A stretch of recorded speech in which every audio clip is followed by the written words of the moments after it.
तो मेरी माताएं मंदिर में जाती हैं, व्रत रखती हैं, उपवास रखती हैं, मन्नतें मांगती हैं, कथा सत्यनारायण की सुनती हैं, ये कि भागवत जैसे अनुष्ठान कराती हैं, कुंवारी कन्याओं को भोजन कराती हैं, माता दुर्गा के व्रत रखती हैं, वो भगवान के पास जाती हैं। लेकिन जब भगवान के ऊपर संकट आया तो वो किसके पास जाए?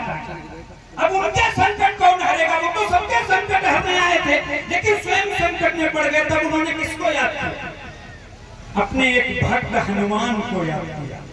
भगवान के ऊपर जब मुसीबत आई तो भगवान ने अपने भक्त हनुमान को याद किया।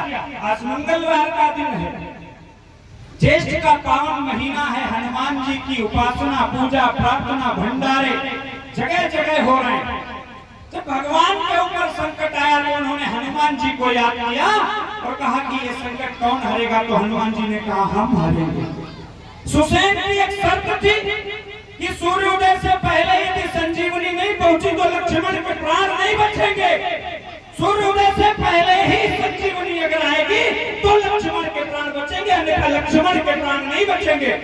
तो जब हनुमान जी वहां से वो बूटी लेने के लिए निकले तो उनको ध्यान आया कि सूर्योदय से पहले लाना है तो बूटी पता नहीं कब मिलेगी, कहाँ मिलेगी, इसलिए बूटी को बाद में खोजा जाए, पहले सूर्य भगवान से मिल लिया जाए।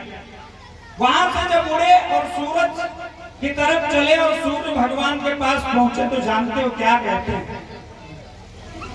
हे सूरज इतना याद रहे, हे सूरज इतना याद रहे, संकट एक सूरज वंश पे है, लंका के नीच राहु द्वारा आघात दिनेश वंश पर है। बोले मैं अपने लिए कुछ नहीं मांग रहा हूँ, आपके वंश के ऊपर ही संकट आया है, आपके अंश के ऊपर ही संकट आया है, इसलिए मैं कहना चाहता हूँ हे सूरज इतना याद रहे, संकट एक सूरज वंश पे है, लंका के नीच राहु द्वारा आघात दिनेश वंश पर है।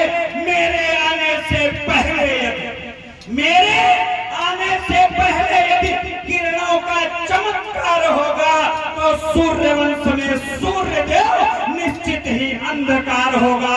यदि मेरे आने से पहले आप निकले तो आप नहीं निकलेंगे, आपके परिवार का एक योद्धा निकल जाएगा, आपके परिवार का एक बेटा निकल जाएगा। इसलिए भगवान, इसलिए छिपे रहना भगवान, इसलिए छिपे रहना भगवान, जब तक न चढ़ी पहुंचा दूं मैं, बस तभी प्रकट होना भगवान, जब संकट निशान मिटा दूं मैं, आशा है।